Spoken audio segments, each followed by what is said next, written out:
a message I received from somebody asking me a question. The question was, what was the worst day of my life in prison? And right away, I already knew the answer. I knew the answer right away. There's no day that can compare to the day I'm about to share. That day goes back to October 2020. And that was a day that I found out that my mother had passed. So let me just give you a little backstory on the situation. My mother was diagnosed stage 4 from the get go. She didn't have stage 1 and progress. When she found out she had cancer, it was stage 4. And she wasn't even given long to live. But being a Christian, I was believing God for her divine healing, for God's miracle to take place in her life. After all, I had been seeing miracles left and right during my incarceration. God had just been moving. So I was like, Lord, I know you will heal my wife, my mother. I know for a fact that you can do the impossible. And I was believing God. Even though things were looking worse as she started treatment, I was still believing God. I was confessing, I walk by faith and not by sight. I call those things that be not as though they were, confessing every healing verse over my mom. I was fasting. And there were some good days where she felt good and we could talk and everything. And then there were some days where she didn't even remember me. I'd call home, and by this time the cancer had started to spread to her brain, and she would completely lose her memory of who I was. And I remember my wife would tell me, yeah, she's not having a good day today, babes. Just, call back tomorrow and let's see how she's doing. And I didn't see her for like almost 5 months, because of her treatment and her medication. And her doctor just said it would be too much for her, and she needed her strength while she was going through treatment. So anyway, speeding up the story, the 5 months, about 5.5 months later, I'm in Corcoran, I'm in my building, and I hear my name over the intercom telling me to come up to the Sally Port where the cops hang out, right? That's their, like, where they kick back at. That's their control center. So, anyways, they tell me to pack all my stuff. They gave me trash bags and said I was going to San Bernardino County Jail. And right away, I'm like, why am I going to San Bernardino County Jail for? I've never been busted in San Bernardino. Like, I don't got no open cases there. Like, what is this about? They said, I don't know, but you got to transpack. You got to put all your stuff in a bag because you're leaving. So I end up in West Valley County Jail.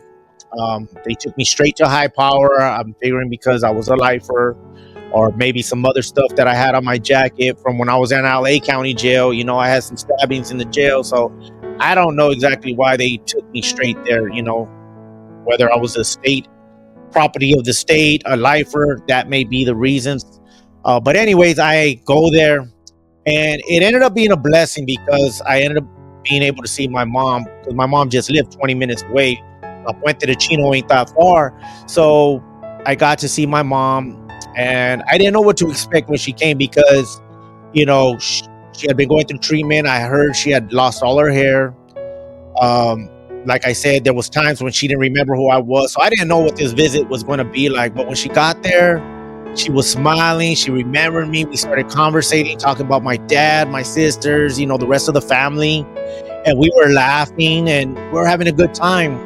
And the crazy thing is, right before we ended our visit, my mother prophesied over me. And what I mean by that is my mother told me, when you come home, take care of your wife and take care of your kids. And I was like, in my head, I'm like, I only have one kid, you know what I mean? And I'm doing life, but I was like, yeah, mom, I will, But my mom must have had hope that I was coming home, and she must have seen something I didn't see, because at that time, no lifers were coming home.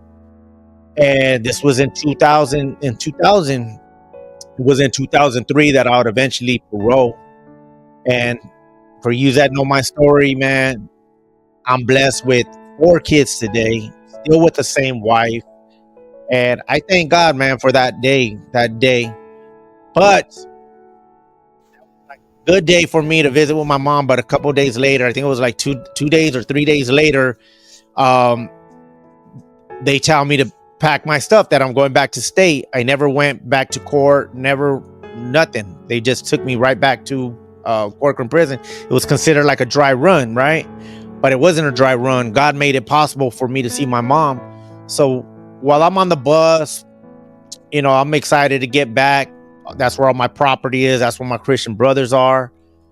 Where my support network is, right? So I get back to R&R, and as I get there, my chaplain's there. My chaplain's been knowing me for years, and he walks me back to my yard. And what happens is he takes me into the chapel, and he tells me to call home.